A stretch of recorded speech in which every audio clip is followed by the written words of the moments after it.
সেটা হচ্ছে রাজনীতিতে ফিরছেন শেখ হাসিনা, কিন্তু মার্কিন কূটনীতিকদের মনে এত অস্বস্তি কেন? কি মানে তাদের কি বাড়াবাতে ছাই পড়ে গেল না? ধন্যবাদ সাব্বির তোমাকে। এখানে আসলে মূল ব্যাপারটা হচ্ছে যে রাজনীতিতে ফিরতে চাচ্ছেন শেখ হাসিনা না, কথাটা একটু ভুল। রাজনীতি দেশে ফিরছেন শেখ হাসিনা।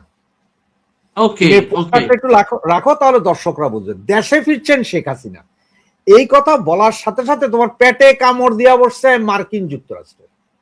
তাহলে দেখো এই ভদ্রলোক জন ড্যানিয়েল এইচ, যুক্তরাষ্ট্র দূতাবাসের সাবেক ডেপুটি চিফ অফ মিশন, আচ্ছা, তিনি বলছে হাসিনা হয় জেলে নয়তো নির্বাসনে মারা যাবেন, নতুন বাংলাদেশে তার কোনো পরিবেশ বা কোনো স্থান নেই। এই বিষয়টি উপলব্ধি করে সংস্কারের গ্রহণ করবে, বাংলাদেশের সকলের জন্য ততই ভালো। উনি কে যে আওয়ামী লীগ বুঝবে? আর পাবলিক চায়, দেশের জনগণ চায় যে শেখ হাসিনাকে, আর উনি আসছেন এখানে শেখ হাসিনাকে বিদেশে মরতে হবে আর নয়তো জেলে যাইতে হবে। তার মানে কি শেখ হাসিনার ভাগ্য নির্ধারণ কি উনি করতেছেন? উনি কি খোদা হয়ে গেছেন বাংলাদেশের জন্য? আর ওনার যদি মনোজনী রাজনীতি করবেন, তো রাজনীতি করলে ভাইয়া আপনি আসেন, আইসার নতুন দল খোলেন, আর না হলে এনসিপি তে যোগ দেন, জামাতে যোগ দেন, পাসপোর্ট আমেরিকানটা ফালাইয়া দিয়া বাংলাদেশি নাগরিকত্ব নেন, আপনি রাস্তায় এসে বলেন। এরপরে দেখি আপনার লুঙ্গি ঠিক থাকে কিনা, পাশার ওই যে মোটা মাংসটা কি করার দিয়ে কেউ কাইটা দেখি না, একটু দেখি। ওই যে এর আগে ছিল ড্যানেম মর্জিনা, কাজের বেটি মর্জিনা। কারণ এদের একটা ভয় কি জানো, যে শেখ হাসিনা একমাত্র মহিলা যে ওদের চোখের উপর চোখ রেখে কথা। নরেন্দ্র মোদীও এই ভাষায় কথা বলে নাই শেখ হাসিনা ইয়ের সাথে, আমেরিকার সাথে। পৃথিবীর বাঘা বাঘা রাষ্ট্র আমেরিকার কথা বলতে কিন্তু একটু আতঙ্কিত ছিল। শেখ হাসিনা ডিরেক্ট বলছে, এই যে কাজের বেটি মর্জিনা, তারা মর্জিনা বলছে না যে তুই তো কাজের বেটি মর্জিনা। আমেরিকারে বলছে না, তোর দেশে যাবো না, তুই কে বেটা পাগল ছাগল, তোর দেশের মানবাধিকার ঠিক কর আগে, পরে আসিস আমাদের নিয়ে কথা বলতে। এই জাতীয় ভাষা তো আর কেউ বলতে পারবে না, এই সৎসাহস কারো নাই। হ্যাঁ, আরেকজনের আছে, সেটা কিউবার রাষ্ট্রপতিরা বলে, ফিদেল ক্রাস বলছিল। তাদের ভয় যদি শেখ হাসিনা দেশে ফিরে আসে, তাইলে তাদের এই যে বানানো এখন যে অবস্থান, এইটা থেকে তো তারা সরে যেতে হবে, হাত গুটাই নিতে হবে। যার কারণে এই যে ধরো তোমার এই আইএস এর পতাকা, সাদা পতাকা, অমুক তমুক বাংলাদেশ, এগুলো সব কিন্তু আমেরিকা করাইতেছে।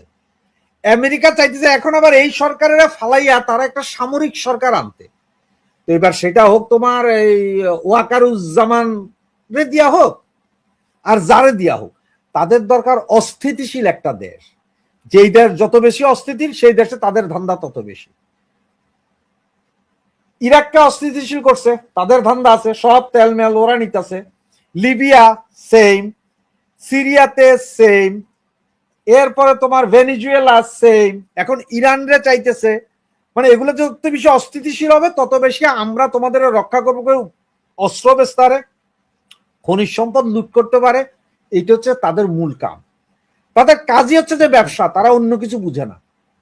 তুমি একটা জিনিস তোমার বুঝাই, ব্যবসাটা কেমন, একটা জিনিস বুঝো, জবরদস্তির ব্যবসা। হ্যাঁ, জবরদস্তি না, এটা একটা টেকনিক। দেখো তুমি একটু বুঝাইলে তো দর্শকরাও বুঝবে। ওকে, গত 3 মাসে একটু যাইয়া গুগলে সার্চ করো, যে কেউ গুগলে লেখো যে ইরান আমেরিকা ইসরায়েলের যুদ্ধ বন্ধের ঘোষণা। প্রত্যেক সপ্তাহে শুক্রবার বিকাল 4টায়, মানে নিউ ইয়র্ক টাইম বিকাল 4টায়, মানে বাংলাদেশ টাইম বা এশিয়ান টাইম 10টা সাড়ে 10টা রাতের 4টায় ঘোষণা হয়। এরপরে সাথে সাথে শেয়ার মার্কেট ফল ডাউন করতে থাকে। শনিবার রবিবার এমনি নেই, মানডেতে ব্যাপক ফল ডাউন করে। এইটা যদি গত 3 মাসে একটা রিসার্চ করো, দেখবা যে এমন এমন কিছু শেয়ার আছে, যুদ্ধকালীন শেয়ারের দাম বাড়ে কোনগুলা? যেসব কোম্পানি অস্ত্র বিক্রি করে, বোমা বিক্রি করে, তাদের শেয়ারের দাম বাড়ে। আর শান্তিকালীন অবস্থায়, যখন শান্তি থাকে, দেশের শান্তি থাকে, তখন অন্যান্য প্রোডাক্টের দাম বাড়তে থাকে। তুমি দেখো শুক্রবারের আগে কিছু লোক আছে যারা ঠিক তোমার সোমবার, মঙ্গলবার, বুধবারে যায় তারা করবে কি জানো? যেসব শেয়ার গুলা যে শান্তিকালীন সময় হয়, ওইসব শেয়ার গুলা খুব জোরে কিনা শুক্রবারে ডিক্লার দেয় ডোনাল্ড ট্রাম্প যে যুদ্ধ বন্ধ। শনিবার রোববার শেয়ার মার্কেটে ওই শেয়ারের দাম বাড়ে, আর যুদ্ধ বন্ধ করলে অস্ত্রের শেয়ারের দাম কমে। সোম মঙ্গলবার এরা টাইম পায়, এই 2 দিনে তারা যায় সমস্ত শেয়ার বিক্রি করে দেয়। আবার আসে কি মঙ্গল বুধবার ওরা বোম মাইরা দেয়, যে আবার যুদ্ধ লাগছে, মানে আবার ওই যে শেয়ার এরা আগে কিনছিল শুক্রবারে কিনে এটার দাম বাড়ছে শনি রবিবার, এটার দাম মানুষের মাথার মধ্যে গেছে যে যুদ্ধ আর হবে না। সোমবার থেকে মানুষ কিনতে শুরু করে, আর ওই যে শুক্রবারে যারা কিনছে তারা ছেড়ে দিতে থাকে। আর ঠিক মঙ্গল বুধবারে যায় আবার বোম মাইরা দেয়, বোম মাইরা দিয়া আবার মানে যারা তুমি আমি যা কিনছি সব ধরা আবার আবার ওই যুদ্ধকালীন একটা ব্যবসায়িক সেক্টরে রাখে যে আপনারা শুক্রবার সকাল থেকে কিনবেন হচ্ছে যে শান্তিকালীন শেয়ার, সোম মঙ্গলবার শান্তিকালীন শেয়ার বেচা দিবেন, বেচা দিয়ে বেচা অবস্থায় আপনারা আবার যুদ্ধকালীন শেয়ার কিনবেন, কিনা মঙ্গল বুধবারে আবার আপনারা এগুলা বেচবেন। এটা কিনায় একটা বেচায়, পাবলিকের পকেট খালি হইতেছে, কিন্তু একটা শ্রেণীর ব্যবসায়ীদের পকেট মোটা হইতেছে। যে কেউ গুগল করে আগামী 3 মাসে দেখেন নিচে ব্যবসা অস্থিতিশীল যত রাখবে তাদের সুবিধা তত বেশি। বাংলাদেশে এখন ওই যে শেখ হাসিনা আসবে বলার পরেই তাদের জ্বলন শুরু হয়েছে। আয় হায় কয় কি কয়টা ভেজাল বাজায়, কারণ বাংলাদেশের যে বঙ্গু মুসলমান এরা তো আমেরিকার আব্বা মনে করে। হ্যাঁ, আমেরিকা ওদের বাবা, সত্যি এটা আব্বা মনে করে। আবার ওয়াজের মঞ্চে এসে পশ্চিমাদের বিরোধিতা করে, তলে তলে ঠিকই যায় ইহুদিদের সাথে হাত মিলায়। এটাই হচ্ছে যে এদের মূল কাহিনী। ওদের মানে বিষ হয়ে গেছে এগুলা। ওরা কোনো অবস্থাতে আমেরিকা চায় না যে শেখ হাসিনা দেশে ফিরুক, আওয়ামী লীগ রাজনীতিতে দাঁড়াক, কারণ শেখ হাসিনা দেশে ফিরলে আওয়ামী লীগ রাজনীতিতে দাঁড়াইলে ওদের এই তাবেদারি তো আর থাকবে না, ওরা তো যা ইচ্ছা তা করাইতে পারবে না। এটা হচ্ছে মূল কাহিনী। এই জিনিস যতক্ষণ বুঝবে না ততক্ষণ হবে না। আজকে আরেকটা জিনিস কেমন জানি না, সৌদি আরব ওরা ইসরায়েল থেকে যুদ্ধ বিমান কিনছে, আচ্ছা যুদ্ধ সামগ্রী কিনছে ইসরায়েল থেকে। তাহলে এখন ইসরায়েল থেকে যে কিনছে এই যে সৌদি, তাহলে যারা সৌদিরা আব্বা মনে করে তাদের এখন কি হবে? তাহলে ইসরায়েল তো অলরেডি হামাস দমন করার জন্য বাংলাদেশকে টার্গেট করেই রাখছে। হ্যাঁ, হামাস দমন করার, এটা হামাস দমন করার জন্য টার্গেট মানে কি? হামাস দমনের নামে এরা বোম মারবে, আমেরিকা ওইখানে এসে তাবেদারি করবে, দেশ অস্থিতিশীল। আমার দেশের খনিজ সম্পদ আছে কি নাই সেটা হচ্ছে পরের কথা, কিন্তু বঙ্গোপসাগরে তাদের উপস্থিতি হবে। তারা ওই যে মায়ানমারের রিয়ার আর্থ যেটা বলে সেইটার ধরতে পারবে, কারণ চায়নারা তখন ঠেক দেওয়া সুবিধা। সোজা হিসাব, ভারত চায়না এদের ঠেক দিলে তো তার সবটা লাভ। এটা হচ্ছে কিছু না। তার মানে শেখ হাসিনা আসলে এই যে রাষ্ট্রবিরোধী যে চুক্তিগুলো করছে, পোর্ট নিয়ে নিছে, তারপর বিভিন্ন খাদ্য চুক্তি মাদ্য চুক্তির নামে যেগুলো ওরা ওদের এজেন্ডা বাস্তবায়ন করার জন্য, ওরা বাংলাদেশকে জিম্মি করার জন্য বা বাংলাদেশকে ভাঙার জন্য ওরা যে গেম খেলতেছিল, ওই যে রংপুরে হিন্দু প্রদেশ বানায় দিবে, আপনাদের চট্টগ্রামকে খ্রিস্টান প্রদেশ বানায় দিবে, মাঝখানে বাংলাদেশে ঢাকা সহ অল্প একটু জায়গা রেখে দিবে, এই ধরনের যে প্ল্যান ওরা করছে এটার ভিতরে ঘুরে বালি করে যাবে। আর এই জন্যই এদের মাথা নষ্ট হয়ে গেছে, মাথা নষ্ট হয়েছে। কারণ হচ্ছে পাকা ধানে মই পড়ে যাবে যদি শেখ হাসিনা যে চুক্তিগুলো এরা করছে, ওই চুক্তির বহু জায়গায় খোঁজ করলে দেখবা যে ফল্ট আছে, ওগুলা ধরে বন্ধ করে দিবে। আর তা নাহলে যে ভেনিজুয়েলার মতন অবস্থা করে দিবে যে ঠিক আছে তোমরা পোর্ট নিছো, রাস্তা তো আমার, আমি তো তোমার রাস্তা বাড়াই দিনে, যাও নদী দিয়ে আসো, নদী দিয়ে যাও, আরেক পাশে আরেকজনের ভাড়া দিয়ে দিবে, যান ওখানে আপনার সাবমেরিন রাখেন, তো তুমি আমার সাবমেরিনের উপর দিয়ে যাইবা, যাইতে পারবা না। এরা জানে যে কি কি গন্ডগোল শেখ হাসিনা আসলে হইতে পারে। ওদের যে স্বাদ ওই যে খ্রিস্টান রাজ্য করা, এটাও হবে না। এগুলো সবই ওদের ঘুরে বালি, এই জন্যই তাদের এই সমস্যা। মানে আমেরিকার স্বাদ হচ্ছে বাংলাদেশে খ্রিস্টান রাষ্ট্র বানাবে, বাংলাদেশ ভেঙে এক পাশটা, আবার ভারতের কি খায়েশ রংপুরটারে ভেঙে হিন্দু প্রদেশ বানাবে। মানে এটা ভারতের কতটুকু খায়েশ নাকি এটা তো আমি এখনো পর্যন্ত চূড়ান্ত তথ্য পাই নাই। কিন্তু কথা হচ্ছে যেভাবে চৈতালি চক্রবর্তীর কথাগুলো কোট করা হচ্ছে, মিডিয়াতে কোট করতেছে, সেই জায়গা থেকে আর কি আমার সন্দেহ জাগে এটাও আমেরিকার একটা প্ল্যান থাকতে পারে। একটা কথা বলি, চৈতালি চক্রবর্তী হঠাৎ করে আসছে না। চৈতালি চক্রবর্তী গত 6 মাস 8 মাসের ভিতরে কথা বলতেছে, ঠিক না? কোন হিন্দু নেতা কিন্তু এইভাবে কথা বলতে পারে নাই। কে বা কাহারা বাংলাদেশের পতাকার পাশে একটা গেরুয়া পতাকা তুলে দিছে বলে চিন্ময় কৃষ্ণ প্রভু ঢুকে গেছে গা জেলে আজকে 2 বছর। চৈতালি এত বড় বড় কথা কইতেছে, চৈতালির কেউ আটকাইতেছে না। এটা কি বুঝো না যে চৈতালি কোন স্টেটের মাল? চৈতালি যে ডিপ স্টেটের মাল, এটা বুঝার কি আর কোনো কিছু দরকার আছে? যে ও এত কথা বলাচ্ছে, ওরে দিয়া বাংলাদেশের ভিতরে আমেরিকা বলাইতেছে তুমি এমন এমন কথা বলো যাতে এটা দোষটা যায় ভারতের উপরে।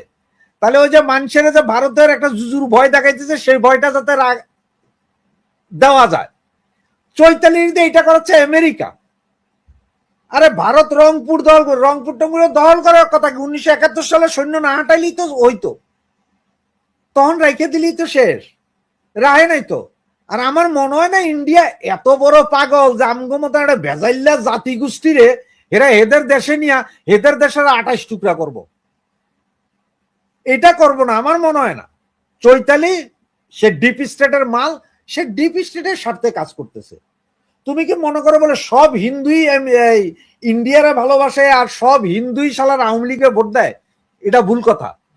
সব হিন্দু যেমন ইন্ডিয়ান না, তেমন সব হিন্দুই আওয়ামী লীগের ভোট দেয় না। এই কথাটা স্মরণ রাখতে হবে সবসময়। পয়সায় বেচা যায় না কে আছে? পয়সায় বেচা যায় নাটা কে আছে? সুতরাং চৈতালি মৈতালি ভক্তালি, এই গুপ্ত মুক্ত জাকো, এরা সব ডিপ স্টেটের মাল। এরা কিছু আচ্ছা, ইন্ডিয়ার ভিতরে ঢুকে রয়েছে, কিছু আওয়ামী লীগের ভিতরে ঢুকে রয়েছে। এগুলো সব হচ্ছে যে ওই যে একটা কথা আমি বলি, চিঙ্কু বাম আর রিঙ্কু বাম। চিঙ্কু বাম হচ্ছে সৈনিক বাম, আর রিঙ্কু বাম হচ্ছে যে যারা দালাল, যারা পয়সার কাছে নিজের মারও তুলে দিবে, যে পয়সা পাইলে নিজের মারও করবে যে সোয়াই দেন স্যার, খাইয়া দেন, পয়সা আমার দিলে হবে। তো এই এগুলো হচ্ছে যে সেই রিঙ্কু বাম। তার মানে ওই আমাদের পিনাকি ভট্টাচার্য যেরকম ডিপ স্টেটের মাল, একইভাবে চৈতালিও ডিপ স্টেটের। Same product. খালি এরা ওদের হিন্দু আইডেন্টিটিটাকে ইউজ করতেছে যাতে আমরা ভারতের পাশায় লেগে পড়ি, যে ভারতেই আকামগুলো করতেছে। এইটা ভুল যে হিন্দু আইডেন্টিটি ইউজ করতেছে না, ওরা মাইনরিটি কার্ড খেলতেছে। কিছু কইলে আমরা মাইনরিটি, ওরা কার্ড খেলতেছে, মাইনরিটি কার্ড। কিছু বললে আমরা মাইনরিটি, আমরা মাইনরিটি, ওরা মাইনরিটি কার্ড খেলে, এইটাই বুঝে না। তার মানে পুরাপুরি ভাবে ডিপ স্টেট সেকেন্ড ফেজে খেলা শুরু করে দিছে। আর ডিপ স্টেট পুরোপুরি ভাবে চাচ্ছে যে কূটনৈতিক ভাবে ভারত বাংলাদেশের সম্পর্কটাকে নষ্ট করতে। এইটা তোমার মনে আছে কিনা, এর আগে যখন ডোনাল্ড ট্রাম্প প্রথমবার যখন রাষ্ট্রপতি হন, তখন এক হিন্দু মহিলা বাংলাদেশ থেকে চলে গেছিল ডোনাল্ড ট্রাম্পের কাছে, বিচার দিছিল বাংলাদেশের নামে। তার কি এমন যোগ্যতা আছে যে ইউএস প্রেসিডেন্টের কাছে যাইতে অন্যান্য রাষ্ট্রপ্রধানদের ঘাম ছুটে যায়, তিনি সেখানে যায় পাশে বসে ছবি তোলেন, ডোনাল্ড ট্রাম্প ওনাকে খাওয়াই দেন, উনি ডোনাল্ড ট্রাম্পকে খাওয়াই দিচ্ছেন, এই ছবি। চৈতালিও সেম। যদি আমার ইন্ডিয়ান দর্শক যারা আছেন তারা যদি মনে করেন যে না চৈতালি মনে হয় হিন্দু বিধায় আমি রাশেদ তো বলছি এরকম, তাহলে আমি বললাম আপনারাও ভুল করতেছেন।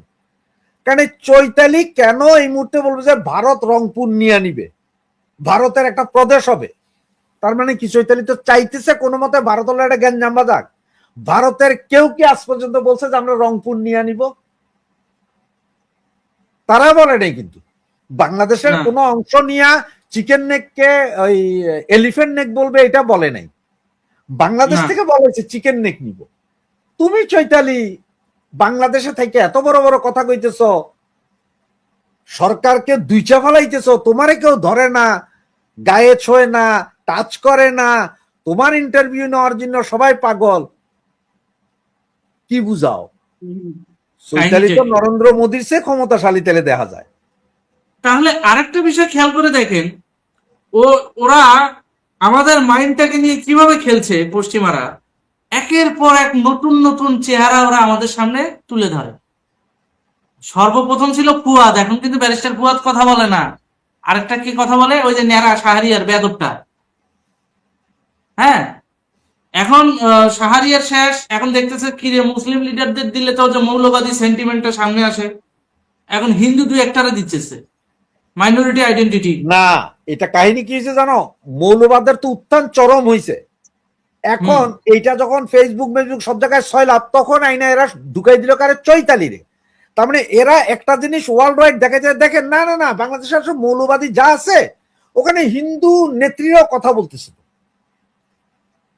মাইনরিটিরাও কথা বলছে। এই যে দেখেন, এই যে চৈতালি দেখতেছেন, এই যে চৈতালি দেখতেছেন না, সেও তো হুমকি ধমকি দিচ্ছে, কিছু বলছে না তো। বাংলাদেশ তো সহনশীল। এ চৈতালিও দেখবে হয়তো কোনো হিন্দু প্রোডাক্ট, এই হিন্দু প্রোডাক্ট বলতেছি, জামাতি প্রোডাক্ট। এটা আইএসআই, জামাত এবং ডিপ স্টেটের প্রোডাক্ট এই চৈতালি। একটু খোঁজ নাও, এখনো খোঁজ হয়তো বাইরেতেছে না, কয়দিন পরে ঠিকই খোঁজ বাইরে হবে, যাই দেখবে যে উনি হয়তো কোনো জামাত নেতার সঙ্গী। কিন্তু এত কিছুর মাঝেও প্রশ্ন আমার একটা আছে, সংক্ষেপে উত্তর দিবেন, আপনার কাছে সংক্ষেপে উত্তরটা আমি প্রত্যাশা করবো এই কারণে, কারণ আমাদের সময় কিন্তু অনেকটা শেষের পথে।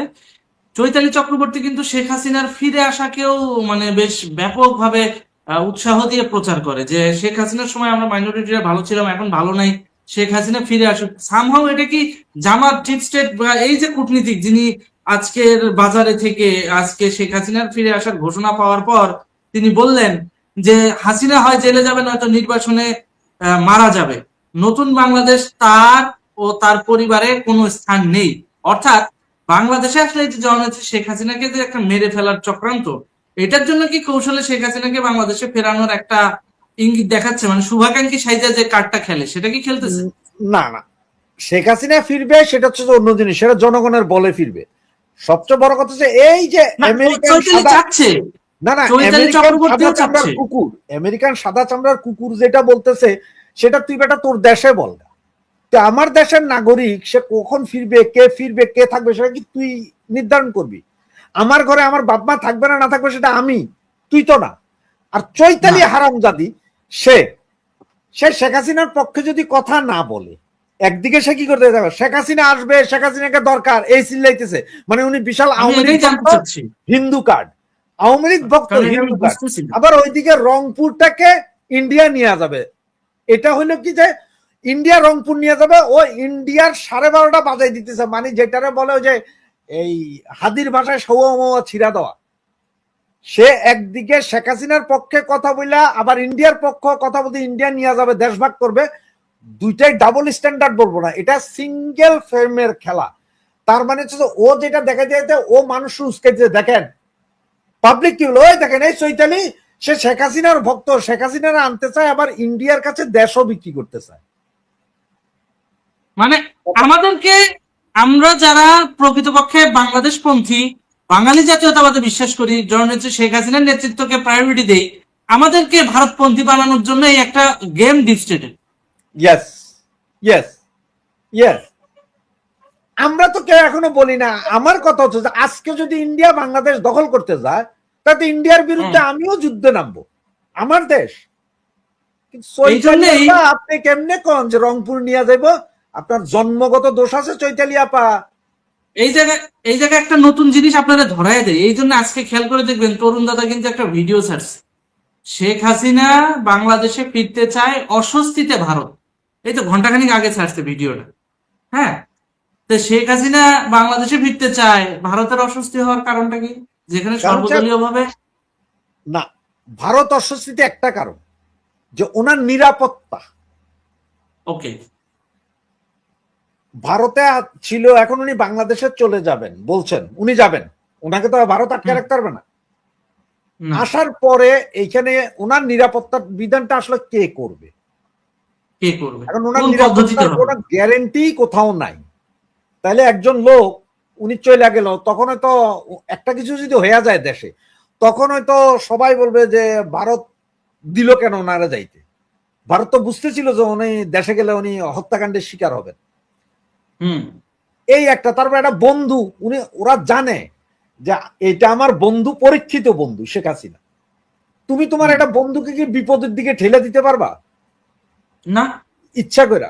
তোমার তো একটা অস্বস্তি কাজ করবে, কি হয় আল্লাহ জানে। তুমি একটা জিনিস চিন্তা করো, তোমার বাবা মা দেশ থেকে ঢাকায় যাবে, তুমি কিন্তু সারাদিন ঘুমাইতে পারবা না যখন যাইতেছে গাড়িতে, ওটার আগ পর্যন্ত। হ্যাঁ, ওখানে যাওয়ার পরে ধরো তোমার আত্মীয় স্বজনের কাছে উঠলে তো ওকে, আর না হলে হোটেল মোটেল উঠলে আবার সালা কি হয় না হয় বিপদ একটা। সেম ইন্ডিয়া, সেম কারণে অস্বস্তি। অন্তত আমার বাবা এরকমই, কারণ আমি গাইবান্ধা থেকে যখন ঢাকায় যেতাম, ভাই 5 মিনিট যায় না একটু পর পর ফোন, কত দূর কত দূর কত দূর, আরে ভাই মানে বাবা আসছি তো, মানে কি একটা অবস্থা। আমরা বিরক্ত হই কিন্তু, বাট কেন? তুমি কইতেছো এটা আমার বাবা, আমি চিটং থেকে ঢাকা যাব রাতে, হুম। ট্রেনে গেলে ওনার কোনো টেনশন থাকে না বলে আমার, কিন্তু আমার ট্রেন ভালো লাগে না, আমার বাসে যাইতে হয়। বাসে ভাই প্রতি 1 ঘন্টা পর পর ফোন দেয়। এখন ওনারে আমি এইটাই বুঝাই, বাবা আমি সারা দুনিয়া চড়াইয়া খাইছি, সারা দুনিয়ার সব জায়গায় ঘুরছি, তখন তো আপনি আমার এত ফোন দিতে হয়নি, কারণ আমি বিদেশে কখন কোথায় থেকে তা তো জানেন না। এখন ওই চিটাং থেকে ঢাকা যেতে আপনি 13 বার ফোন দেন। ওই আমার ভাইরে ফোন দেয়, এ তোমরা যাই বাস স্ট্যান্ডে দাঁড়াও, এ গাড়ি পাঠাও ওখানে, ও যাইতেছে। মানে এই যে একটা টেনশন, এই একটা টেনশন, তো সেম ওই রকম একটা টেনশন যে একদম বন্ধু জানে যে ওই দেশে ওনাকে কিল করতে পারে, ওই রাইট। দেশের মৌলবাদীরা হত্যা করতে পারে, উনি ওখানে যাবে, এটা তো আসলে একটা টেনশনের বিষয়, নর্মাল বিষয় না এটা, হুম। এটা নর্মাল। আপনার এই কথার সাথে এগ্রি করে আমাদের একজন দর্শক সুন্দর একটা কমেন্ট করেছেন, ওনার নাম হচ্ছে শ্যামলী ঘোষ। দিদি লিখেছেন, তোমার দেশের জনগণ যে খুব ভালো, এই জন্যই ইন্ডিয়া এত চিন্তিত। কথা কিন্তু সত্য। তা না হলে 5ই আগস্টে যেভাবে নেত্রীকে মানে ঘেরাও করা হয়েছিল, জননেত্রী শেখ হাসিনাকে ট্র্যাপে ফেলানো হয়েছিল, ওই দিন যদি কিছু একটা ঘটে যেত, আজকে কি তার ফেরা তো দূরের কথা, আজকে কি আমরা তাকে জিন্দা আবার ইয়ে করতে পারতাম, রিভার্স নিয়ে আসতে পারতাম? পারতাম না, কারণ আমরা পৃথিবীর কোনো মানুষই মৃত মানুষকে জীবন দেওয়ার ক্ষমতা রাখে না। শেখ হাসিনা যে কতটা ইম্পর্টেন্ট বাংলাদেশের জন্য, আস্তে আস্তে বাংলাদেশের মানুষ বুঝছে, বোঝার চেষ্টা করছে। আজকে আমাদের অনুষ্ঠানটা প্রায় শেষের পর্যায়ে। রাশেদ ভাই, আমাদের অলমোস্ট 22 মিনিট হয়ে গেছে। আমরা চেয়েছিলাম 15 মিনিটের মধ্যে শেষ করার জন্য। আসলে আপনার সঙ্গে টক শো করতে গেলে কখন যে সময় চলে যায় টেরই পাওয়া যায় না। ইয়ে আমাদের একজন ভাই লেখছেন, হ্যাঁ। উনি লেখছেন আপনার এই কথা মানতে পারলাম না। উনি আমার কোন কথাটা মানতে পারলেন না তা তো জানি না, তবে আমি ভাই বলবো যে আমার সব কথা যেমন আপনি মানতে পারবেন না, আমার সব কথা আপনাদের ভালো লাগবে না, আমার সবকিছু আপনাদের ভালো লাগবে না। কারণ আমার সব কথা ভালো লাগলে বা সব কথা মানতে পারলে তো ভাই আমি ফেরেস্তা হইতাম। আমি তো ফেরেস্তা না ভাই, আমি ফেরেস্তা হইলে আপনাদের আমার সব কথা ভালো লাগতো। মানুষ, আমি মানুষ। আর সবচেয়ে আরো বড় কথা ভাই, যেখানে আমার ঘরের বই আমার সব কথা মানতারে না, হেরও নিজস্ব যুক্তি আছে, আমারও নিজস্ব যুক্তি আছে, এরপর আমরা মানাইয়া চলি, কারণ হাজবেন্ড ওয়াইফ, সুতরাং মানাইয়া চলতে হয়। আপনি তো ভাই হাজবেন্ড ওয়াইফই না, আপনার সাথে আমার সম্পর্ক ভাই ব্রাদার, কথা মানতে পারবেন না। তবে নেক্সট টাইম কোন কথাটা মানতে না পারছেন বা কোন কথা ভালো না লাগছে কমেন্টসে লিখে দিয়ে, তাইলে হয়তো আমিও জানতে পারবো, আমারও ভালো হবে, আপনাকে হয়তো বুঝাইতে সক্ষম হব আমি।